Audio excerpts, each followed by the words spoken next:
Alright y'all, welcome back to another episode of Retro ReWire. My name is JJ, and in today's episode we're going to explore another hard off. So we're going to continue the In the Hunt series. This time we're still going to be in Gyoda, or sorry, Saitama, but we're going to be in a town called Gyoda. Now this is a fairly new hard off, and I actually spent quite a bit of time here filming. So what I decided to do is divide up the episode into two parts. Now in the first part we're going to explore the junk section. We're going to take a look at some of the consoles as well as the display case. And then in the second part, I'm going to show you nothing but the video games, the software that they had in stock.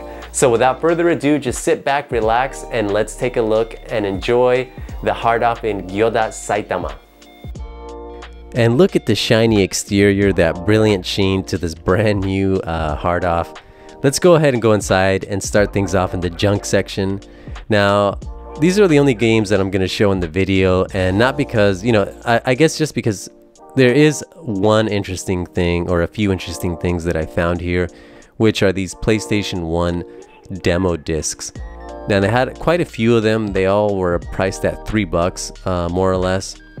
And yeah, it included like memory card saves, trailers, a few things for the little Wonder Station thing, and a demo disc. This one has a Omega Boost, as you can see, kind of a cool CD cover.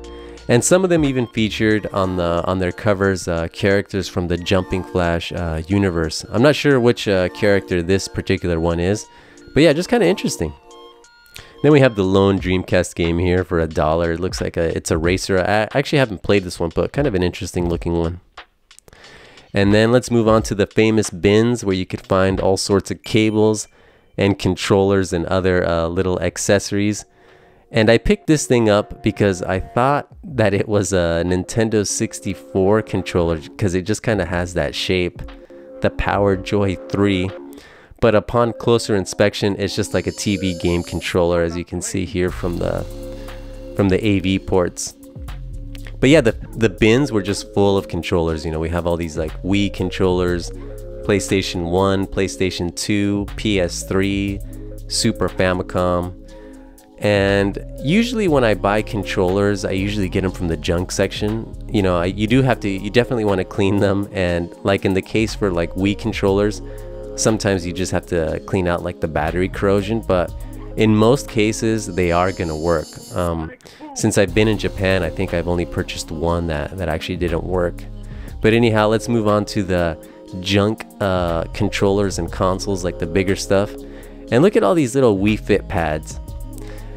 I swear Nintendo sold like millions of these things, and they're just piled up in most hard offs. Got a couple racing wheels, and I'm not sure what kind of controller that is. And then we have like these music controllers, and then we have a couple Famicoms and Super Famicoms. And $10 was the average price for the Famicoms, and then $3 for that Super Famicom, and I'm pretty sure that it worked. And you definitely can test out the consoles when you're here. You just kind of have to pull the cords from the bins, and they usually have like a station set up where you can test them out. But we have the Wiis that averaged between $5 and $10. The Wii U base console that were about $20, kind of worthless without the Wii U pad, but still, if you need to replace that, this is the place to do it. 360s, they kind of varied in price. I think $10 was the average, but I'm pretty sure most of them don't work. And then here we have something that you don't see every day, a Sega CD Model 2 or the Mega CD 2. It looks a little bit rough. They were asking about $50 for it. This is before sales tax. Japan has a 10% sales tax. But yeah, I hit the button and it wasn't ejecting. It could have had some tape. I didn't really pay too close attention there, but yeah. $15 for the Sega Saturn, and they had quite a bit of PlayStation 1s and PlayStation 2 Slims. The Slims were all priced at $20, and the PlayStation 1s were about $1, and I'll show you one here in a minute. Then we have like this Spite Stick for the Saturn, which actually isn't very good, and some more PlayStation 1s. And as you can see, $1, and I'm pretty sure this one works. I've had a pretty good luck with the PlayStation 1s, and they even have a boxed one back there for $8 and a big old steering wheel in the front. And then we have a boxed 360 for $30, and then a GameCube. That one was priced at $15, and then Right in the middle, kind of dwarfed between everything, are a little pile of Nintendo DS's. They were about $5 and $10. And you know, you can definitely test these out. Usually when they're $5, they definitely have an issue. But the $10 ones, you know, as you can see here, is just a cosmetic thing there on the touchpad, but more or less it seems to be in a decent shape. You definitely want to clean it. And then we have some clone systems, don't really mess with those. And then we have a boxed Wii U for $40, but it was missing the gamepad, so I didn't get too excited when I kind of examined it a little bit closer. But then we have some PS2s and a PlayStation 3. We have the coveted 60 gig model there for $50, and that's the console that I'm actually going to test out. I definitely want to show you guys the little area that these hard-offs have set up for testing electronics in the junk section. And then we have a PSX, and I'm pretty sure this thing doesn't work. Those things were notorious for not working. But anyhow, let's go ahead and test out this 60 gig model for $50. The little tag said that, from what I understood, that it was working without any issues, and it was super clean. And here I am putting in Rogue Galaxy PlayStation 2. This is a dual layer DVD disc, and unfortunately it wasn't reading it. It would just kind of stay stuck there on the loading bit. And just to make sure, I wanted to make sure that it wasn't the disc, because the disc had a few scratches, not heavy scratches mind you, but I did try this other game, Devil May Cry 3 for the PlayStation 2, and pretty much the same result. I don't know, maybe the laser was just dirty, but you know, I don't know. But I did grab a PlayStation 3 disc, Dragon's Dogma here, which I think was like $1. Not a bad price at all. And surprisingly, you know, yeah, it booted up right away, no problem. So it just could be like a little laser thing, I don't know. And I also decided to test out a Nintendo Wii. And here we are with One Piece Unlimited Cruise, I believe, yeah. And yeah, loaded it up like with no issue. But yeah, it's pretty cool that they have like these little sections set up so you can test things out. And usually I do like to test things out, sometimes just for fun, but yeah, this is pretty much the junk section. So now we're gonna make our way into the main aisle, and we'll take a look at this end cap with various controllers. Now here we have the white GameCube controller, and a friend of mine was telling me that the cable length on these are actually longer than the other Cube controllers. And they were asking $20 for that controller. Kind of interesting and very tempting, this white Cube controller. But yeah, most of these controllers are pretty much awesome condition. They do take their time to disinfect and clean them, test them, so they're all going to be working. So if you're visiting Japan and you want to get one of these colored ones, you know, this is definitely, I recommend this solution more than messing around with the junk stuff. But yeah, pretty cool stuff. Now let's make our way to the consoles. Top shelf here is just loaded with PlayStation 3, and this One Piece Gold Edition is pretty cool. $100 is what they were asking for.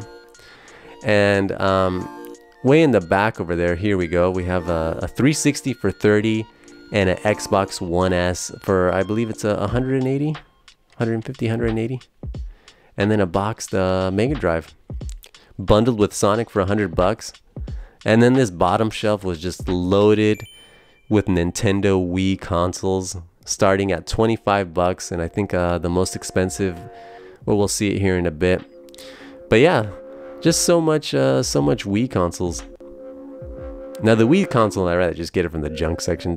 For me, it's not really important to have the box, but definitely a cool system, the Wii.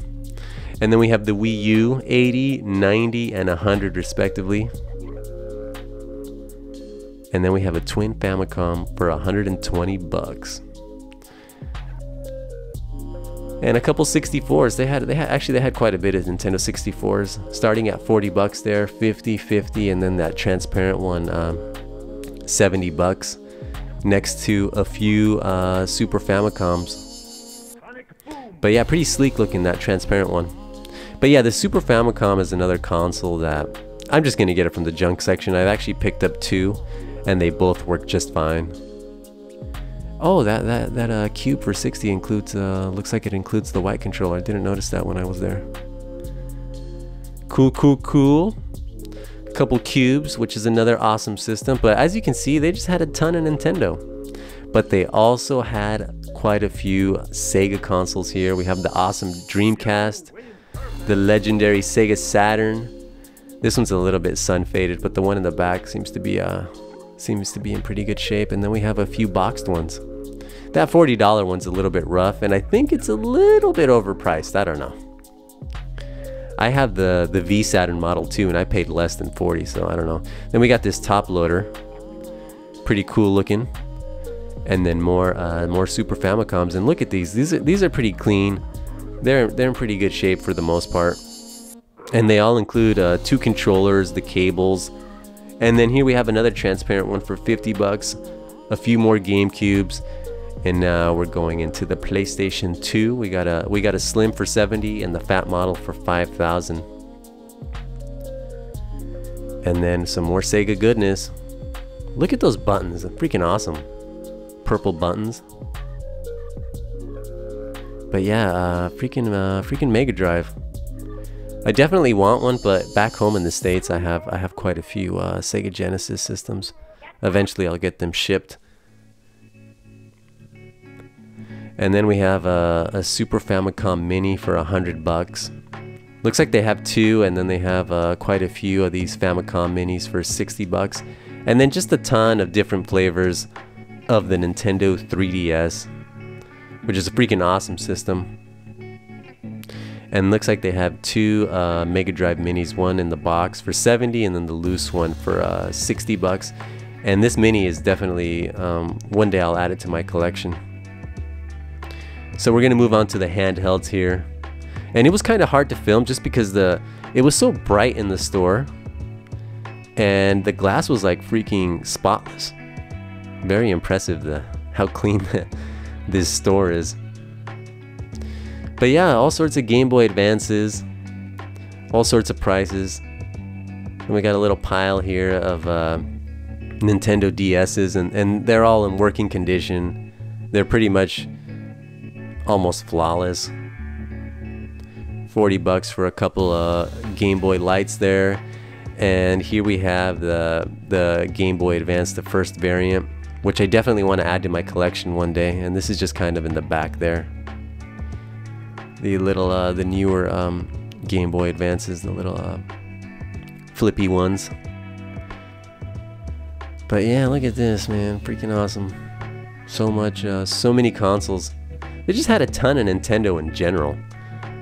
But here coming up, I'm going to show you what they had for PlayStation handhelds. But yeah, Nintendo consoles for days. Yeah, and then we got some PlayStation Vitas and the PlayStation Portable. Now, currently I'm in a PlayStation Portable phase. I'm currently playing Sega Rally on the PSP. Freaking awesome system, I love it. And I definitely want to get one of those slim PSPs, just because the screens are definitely going to have more longevity than the OLED displays.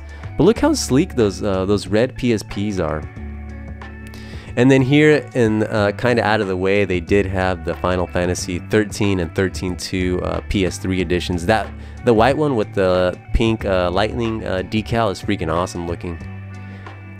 And then yeah, a couple super slim PS3s. I prefer the slim model. And then the Xbox One X for $250 before sales tax. Kind of tempting, that one, especially with the backwards compatibility. But look at this, so sleek. Especially this blue one. Well, I don't know, the blue and the red are kind of equal for me. They both look awesome, and they're both 80 bucks. But yeah, maybe one day I'll be able to pick one of those up. But yeah, the Virtua Boy, 300 bucks. That's not something you see every day, I'll tell you that.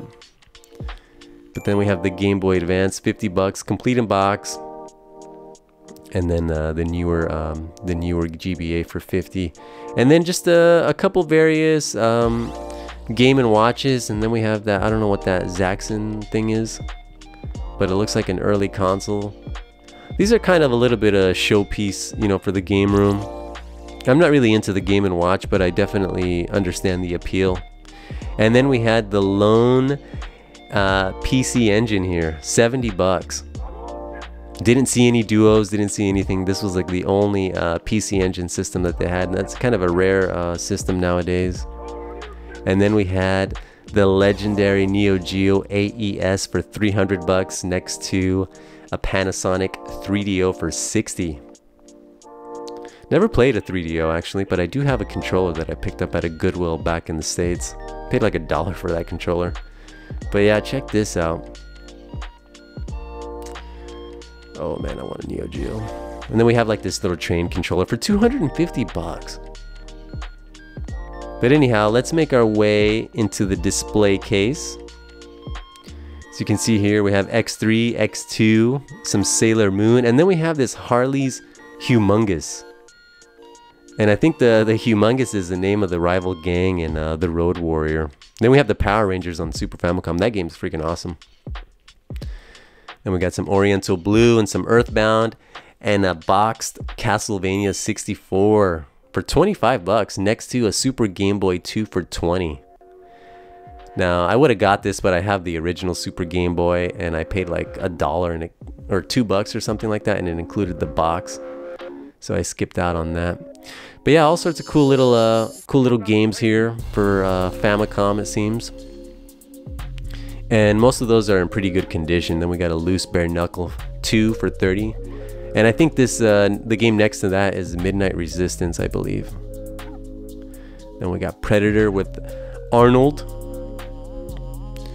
And then a few, I think there's a Parodius way back there. And then we have a UN Squadron. I'm not sure what that Mega Man game is, but it's 50 bucks. Maybe a Wonder Swan game? I don't know. But yeah, and they had a ton of Sega Mark III or Master System games. They had quite a few, and they were all in awesome condition. And then kind of tucked away there in the middle was an Aleste or Musha for the Mega Drive for 200 bucks.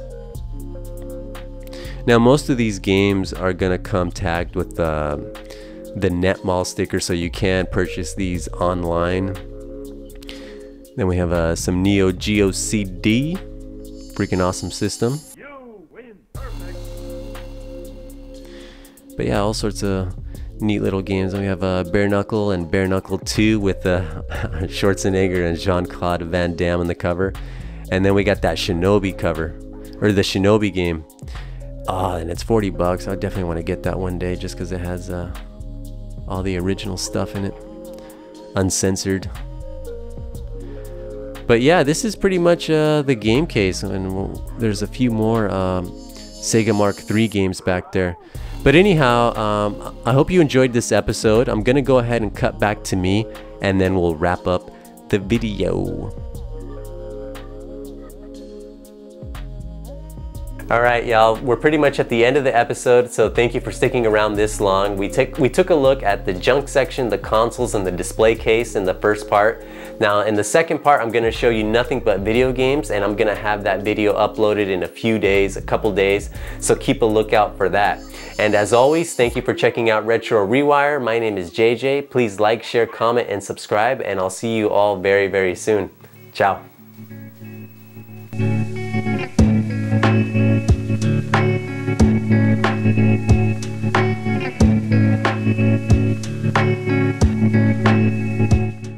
Two episodes, two parts, and the first one is gonna focus, well, jeez. Alright y'all, welcome back to another episode Alright y'all, welcome back to another episode, or welcome back to another in Gyoda Saitama, which actually isn't too far off, and I keep repeating the same thing.